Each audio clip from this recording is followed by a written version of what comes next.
শীতলক্ষ্যা নদী প্রায় 10 একর জমি দখলমুক্ত করেছে বিআইডব্লিউটিএ। ভেঙে গুড়িয়ে দেওয়া হয়েছে 300-রও বেশি অবৈধ স্থাপনা।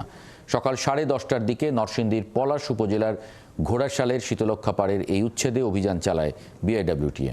সংস্থাটি জানায়, দখলদাররা যত প্রভাবশালীই হোক না কেন, নদীর সীমার পিলারের মধ্যে স্থাপনা থাকলে ভেঙে গুড়িয়ে দেওয়া হবে। রহিম রুমনের প্রতিবেদন। নরসিংদীর পলাশ উপজেলার ঘোড়াশাল মৌজা এর পশ্চিম অংশে শীতলক্ষ্যা নদী। এই নদীর প্রায় 10 একর জায়গা দখল হয়েছে গত কয়েক বছরে। এতে 800 ফুট নদীর প্রশস্ততা কমে এখন বাকি আছে মাত্র 300 ফুট। নদীর জায়গায় গড়ে তোলা হয়েছে সাদ্দাম বাজার সহ অসংখ্য স্থাপনা। শীতলক্ষ্যা নদীর এই অবৈধ স্থাপনা উচ্ছেদে সকালে অভিযান চালায় বিআইডব্লিউটিএ।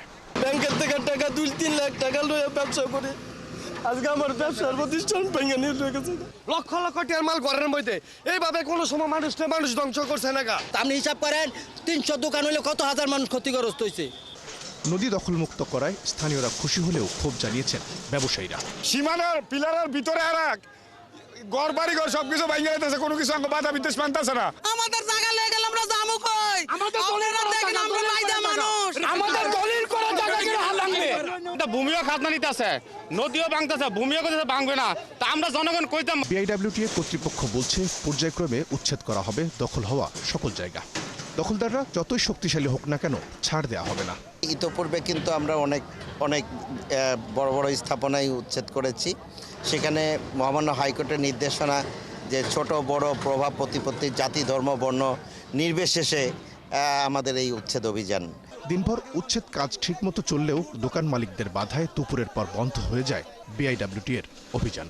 শুরুতে কিছুটা বাধার মুখে পড়লেও নদীর প্রাণ ফেরাতে শীতলক্ষ্যার তীরে ঘোড়াশালের এই এলাকায় সকাল থেকে 2 শতাধিকেরও বেশি দোকান উচ্ছেদ করেছে বিআইডব্লিউটিএ কর্তৃপক্ষ।